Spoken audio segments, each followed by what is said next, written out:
ведут войну против России. Они мстят за то, что она свергла власть помещиков и капиталистов и дала всем пример для всех народов земли. Haven't you heard? Lennon has risen. Why, what for, and how? Nobody knows the way, the aim, and the reason. But he is alive right now. Haven't you heard? Lennon has risen. Why, what for, and how? Nobody knows the way, the aim, and the reason. But he is alive. Unbelievable, it's a biblical miracle. His halo is shining like a star on the ground and tower's pinnacle. Everybody can see this light from far. Don't you know his death was clinical? It was just a little breath holding quick. His hearing so sensitive, all things inimical.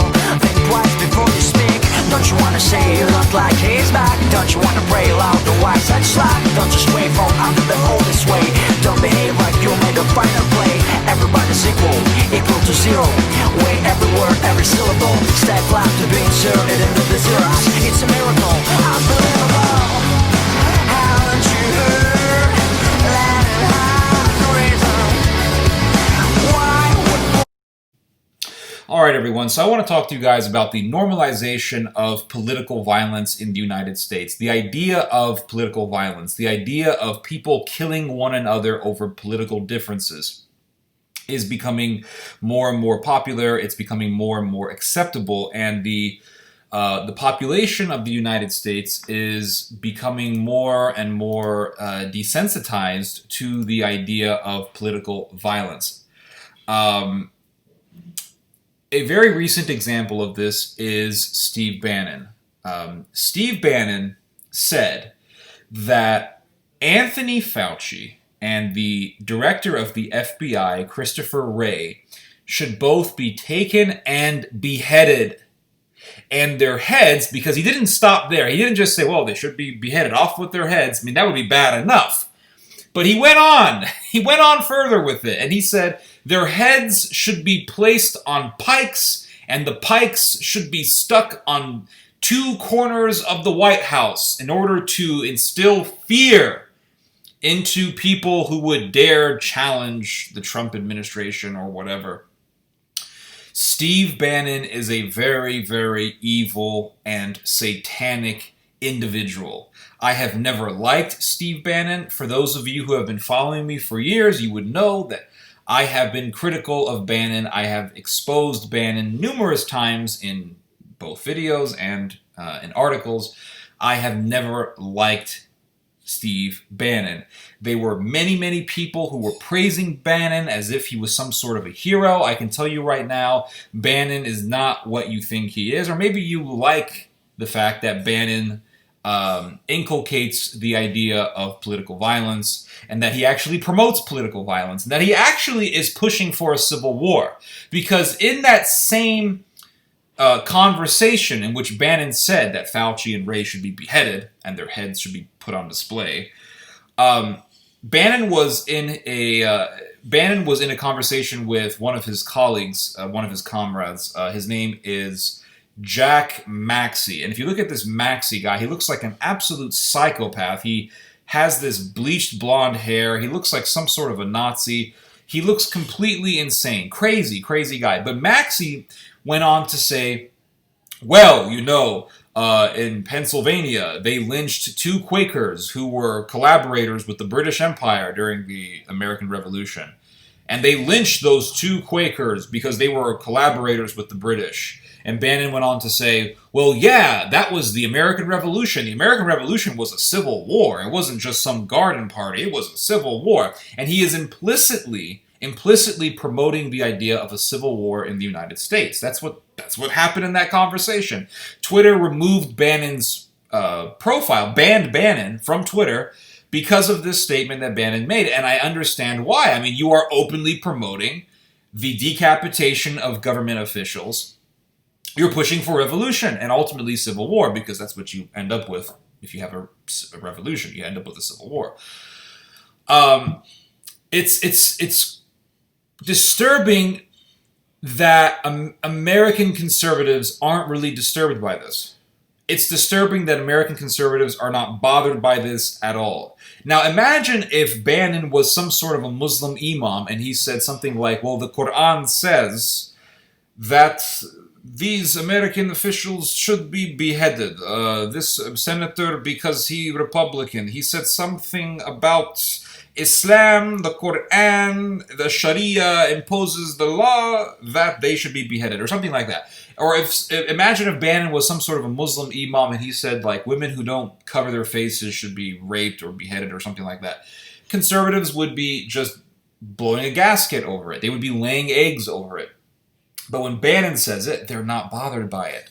They're not bothered by it at all, which tells me that conservatives are only disturbed by political violence when it's done by those they don't like. When it's done by those they don't like. They have a problem with political violence only when it suits them. Now, I can say the same thing about the left-wing side of things. On the left wing, you have a bunch of fanatics who will not hesitate to destroy property if the media mentions a story of a black guy getting shot by the police. And even if the perfect example, the example of Walter Wallace Jr. Walter Wallace Jr. was waving a knife at the police, and the police shot him, and then all of a sudden these people are like, let's do demonstrations, let's protest. Like, they're so easily manipulated. The left is extremely easily manipulated. Anytime the media says, well, an African-American guy was shot, people are shot by the police every single day. Well, pretty much every single day, someone is shot by the police, right? Let's just say, to put it at a conservative number, at a weekly basis, people are shot by the police. Or at a monthly basis, people are shot by the police, right? I think it's pretty safe to say that. People are shot by the police. It's very, very normal. For the most part, people are shot by the police justifiably. That's the reality. People are shot by the cops because they were doing something that threatened the police. They had a gun, they had a knife, there was a physical altercation of some sort, and the cops shot them.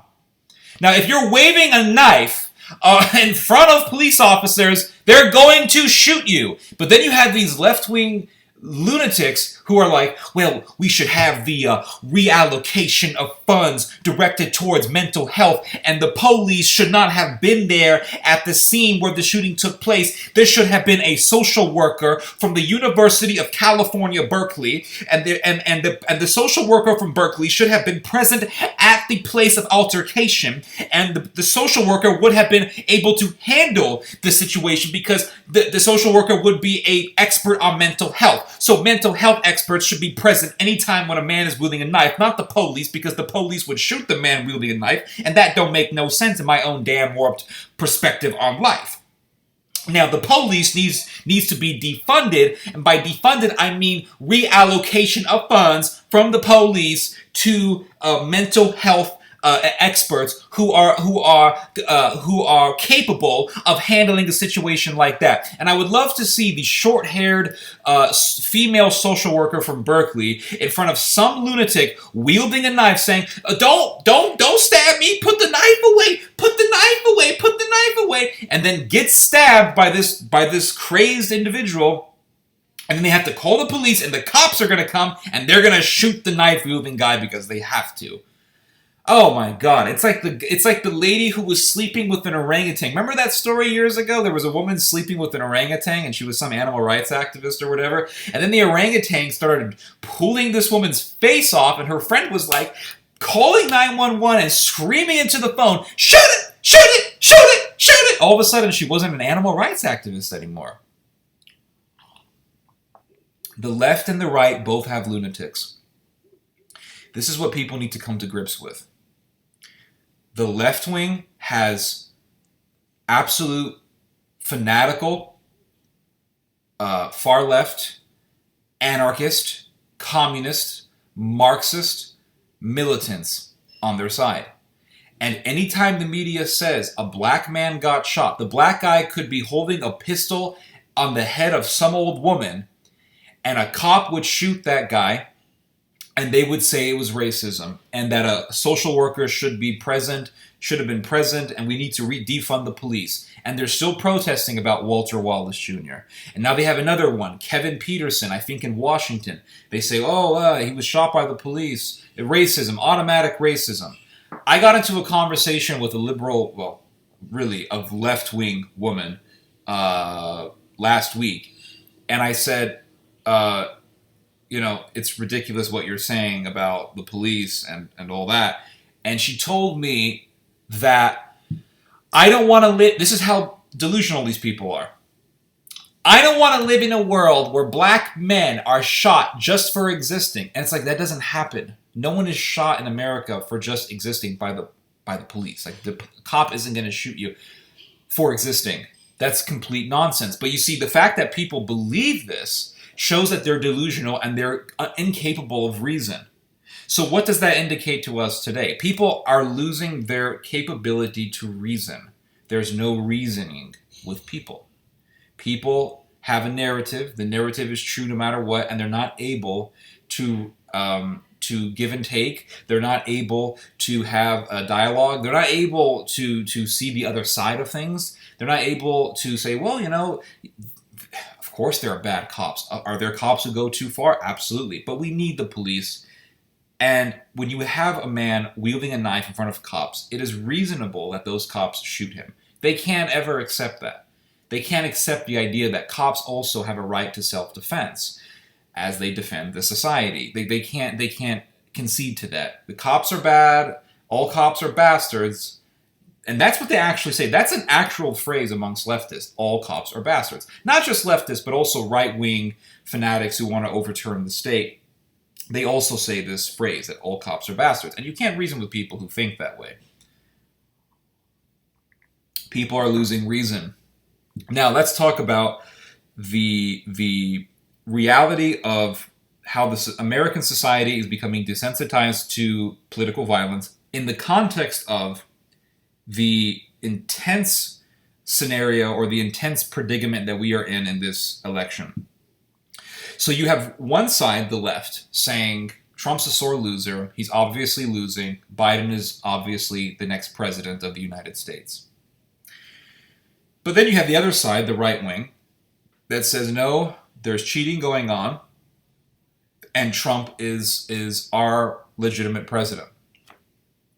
Now, could there be cheating going on? It wouldn't surprise me. I'll just put it that way. I have difficulty believing that Americans would go in droves more than Obama to vote for some old man with Alzheimer's and an inner city vice principal. Like, I just have difficulty believing that, okay? Now, with that said, let's just look at the inevitable reality. Beyond conjecture, beyond our suspicions, let's just go to reality here. If Biden gets sworn into the office of the presidency, you're going to have half of the country saying that he's not my president. He is not the legitimate president. Now, if Trump manages to stall this election and says, no, let's do a recount, and let's do a recount, and let's do a recount, and we are in the year 2000 all over again, and he manages to win, and he manages to get what he wants, and he ascends the office of the president, he will appear as a conquering hero. And the right wing will see him just like that, as a conquering hero. Now, if Biden takes the presidency, and they say, no, Biden is a legitimate president, yes, we've done the recounts, Trump lost, Biden is the president. What happens? The right wing then has 4 years, at least 4 years, because for all we know, Kamala Harris could be elected as the next president after that.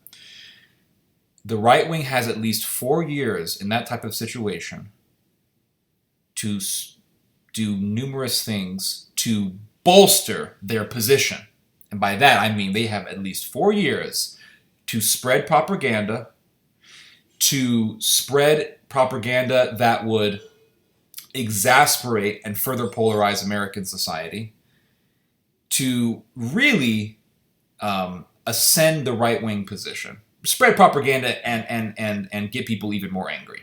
All right, that's what the right wing would do. And it's going to be like 2012 all over again. When Obama got reelected, what happened? There was this insane surge in right-wing politics on the internet. And that's what Trump capitalized on, and Trump memed his way into the White House. If Biden is sworn into the presidency, for the next 4 years, we are going to be seeing a surge in right-wing fanaticism on the internet and on the streets. And it's going to be like the Obama years all over again.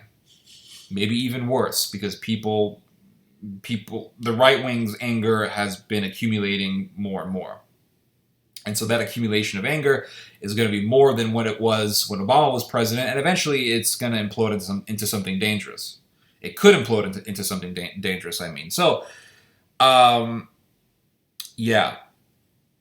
In the midst of this whole situation, the anger will be so bad that the idea of political violence is going to be more and more accepted and more favorable to people.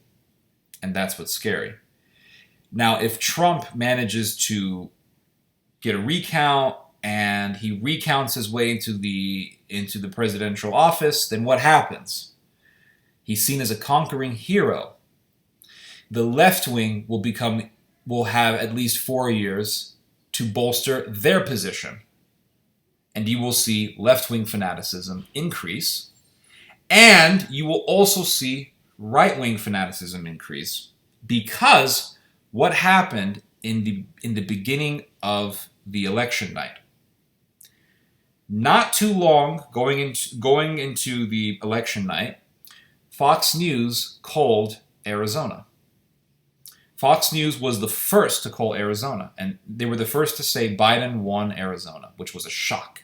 Right? Because Trump was doing all these speeches in Arizona. When he first ran for president, he was doing all these big speeches. He went to the border. He talked about building the wall. It made no sense. It was a shock that Trump would lose Arizona. But Fox News was the first to make that call. And even the commentators in Fox News were absolutely shocked. And they brought in the guy who made the call. His name was Arnon Mnuchin or something like that. Mnuchin or something like that. And he said, sorry, you guys lost.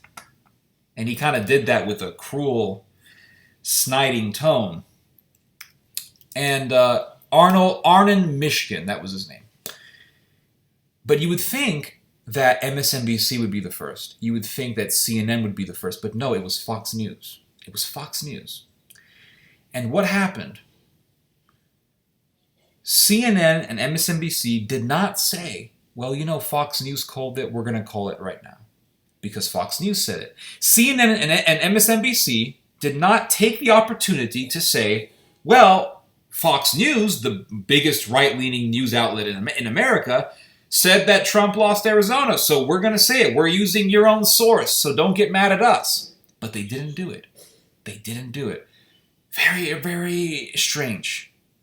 Because for years we've been hearing about how MSNBC and CNN just hate Donald Trump. They just want to destroy Donald Trump. Why didn't they take that opportunity? This is an enigma. Truly an enigma. It's a mystery. It's a political mystery. And then supposedly Donald Trump calls up Rupert Murdoch and yells at him on the phone. And what did this do? It exasperated the already existing hatred for the media that was within the political atmosphere of the right wing of the United States.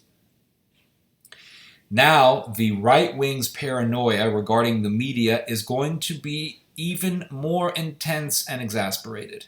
Because they're going to say, we can't trust the media, we can't even trust the right-leaning conservative mainstream outlet, Fox News. And what is that going to do? It's going to enable the rise of alternative right-wing media. It's going to enable the rise of the underground media empire. I'm talking about the system that Bannon helped create. Because Bannon was a big player in the establishment of right-wing alternative media through Breitbart and other types of channels. So we are going to be seeing the rise of right-wing alternative media. And we are also going to be seeing the intensity or the increase in intensification of hatred towards the mainstream media. It's been here for years, but it's only going to get worse. And Bannon is going to be capitalizing on it, and people like Bannon are going to be capitalizing on this, and they're going to be fomenting that animosity, that political animosity that exists within this polarized American society. Bannon wants a revolution. He made that very clear in his video. Behead Fauci, behead the director of the FBI, put their heads on pikes, and you can sit here and say, well, that was a joke. But you would be full of crap, because if Bannon was a Muslim imam, he would never say that's a joke. This obviously wasn't a joke. Bannon wants to start a revolution. Now you're going to sit here and say, well, Bannon's a Catholic, and he wants to start a Catholic uprising. He wants to start a traditionalist revival. That's what he wants. You are a fool if you really believe that. Because no Catholic would ever collaborate with pagan identitarians in Europe. No Catholic would ever collaborate with Hindu nationalists, because that's what Bannon has been doing. Bannon also has ties to Philip de Winter, who is a Nazi in Belgium. I've spent a long time studying Bannon. I know the guy is a danger. He is a dangerous individual. He is an evil, insidious individual. Bannon is not a conservative. Bannon is not a traditional Catholic. Bannon is a Leninist. And he wants to start a revolution. He wants to start a progressivist revolution masqueraded as a conservative revolution. Now, what do I mean by that? Well, there is a really interesting quote that you can read from Ronald Radosh, who is an academic and a professor. And he recounts a very, very interesting story in which he met Bannon at a dinner party back in 2013. And this is what he said. This is what he wrote about this encounter with Bannon at this dinner party. He said, we had a long talk about his approach to politics. He never called himself a populist or an American nationalist, as so many think of him today. Quote, I'm a Leninist, Bannon proudly proclaimed. Shocked, I asked him what he meant. Lenin, he answered, wanted to destroy the state. And that's my goal too. I want to bring everything crashing down and destroy all of today's establishment. So he wants to utilize a Leninist strategy to bring about a revolution. Now, Vladimir Lenin, let's talk a little bit about this guy. Vladimir Lenin was a Marxist revolutionary who caused a revolution in Russia. He overthrew the state and took it over, and you had the Bolshevik Revolution. Now, Vladimir Lenin was a poor, impoverished ideologue living in Switzerland, which is where a lot of rebels have historically resided. You know, Jean Calvin, Voltaire, etc. And all of a sudden, the Germans wanted to meet with Mr. Lenin. The Germans, especially the general Erich Ludendorff, because the Germans were having a lot of difficulty fighting the Russians. You see, this is before America entered the war, World War I. And the biggest obstacle to German expansion was Russia. The Russians were very good fighters, and they still are. The Russians are quite a tenacious people. And Mr. Lenin was having Mr. Ludendorff was having difficulty fighting the Russians. So the Germans said, how do we get rid of the Russians? You know, we got the British, we got the French, we can handle those guys. But we can't handle the Russians. How do we get rid of them? How do we remove the Russian obstacle? So they concluded, well, we need to start a revolution. And what better way than to just utilize Lenin and start a revolution and overthrow the government? So the Germans had a meeting with Lenin in Potsdam, in Germany, and Erich Ludendorff was there. And they basically told Lenin, we are going to give you a ton of gold to finance a propaganda operation in Russia in order to foment a revolution, to stoke up a revolution against the state. And if you read about the amount of gold that was given to Lenin, I think if you were to equate it to today's American currency value, it would be like $70-something million. It would definitely be in the tens of millions. So they put Lenin on this big train with all that gold, and they traveled. They sent him off through this train all the way to Russia. And this is the infamous story of Lenin's train. So he got on this train and he journeyed all the way to Russia. And when he got off the train, he was met with a bunch of his followers, of peasants who believed that he was a hero. And they carried him up and they hailed him as a hero. And they really believed that Lenin was a man who would fight for the peasants. He was going to fight for the poor and all these things. Well, in a private conversation, Lenin actually said that my goal is the acquiring of power. I want power. That's what I want. Lenin used the anger of the peasants in order to get power for himself. That was his goal. And Bannon is following that strategy. Bannon is following that strategy. Bannon used to be an environmentalist. I believe he also held to the ideas of global warming. But now he's Mr. Trad Catholic, Mr. Traditionalist Catholic. But he's collaborating with Hindu fanatics and pagan identitarians. And now he's saying, well, we should behead government officials because, well, they're against Trump. They're doing things that anger Mr. Trump. This is fanaticism. It's absolute fanaticism. There was a report that was made a number of days ago about the rise of right-wing paramilitaries in the state of Pennsylvania. And it mentioned the 3%ers, and it mentioned some other groups, the Boogaloo Boys. These are all crazy fanatics. The 3%ers, I am not joking. You can find photos of them with the Thor's hammer imagery. They got shirts with Thor's hammer and Odin and all this neo-pagan stuff. This is typical right-wing fanatic imagery. This is the type of thing that all these right-wing fanatics like to utilize, especially in Europe. But you're starting to see this happening more and more in the Western world. We saw this in Ukraine. We've been seeing this in Germany. We've been seeing this in Austria. The use of pagan imagery. It's becoming more and more common, more and more popular. And what these people want is what the Jacobins wanted. Blood on the streets. That's what people like Bannon want. And Bannon is going to want other people to fight. He's not going to do any fighting. He's a chicken crap coward. He's not going to do any of the fighting. He's not going to be doing any of the killing. But he wants other people to do it. He wants to start violence and just to back away and watch and laugh. He's the type of guy who would foment violence and then say, I had nothing to do with it. I didn't do nothing. I didn't do nothing. That's the type of guy that Bannon is. So, yeah, the acceptance of violence, we are seeing this on the left, we are seeing this on the right. And it's very scary.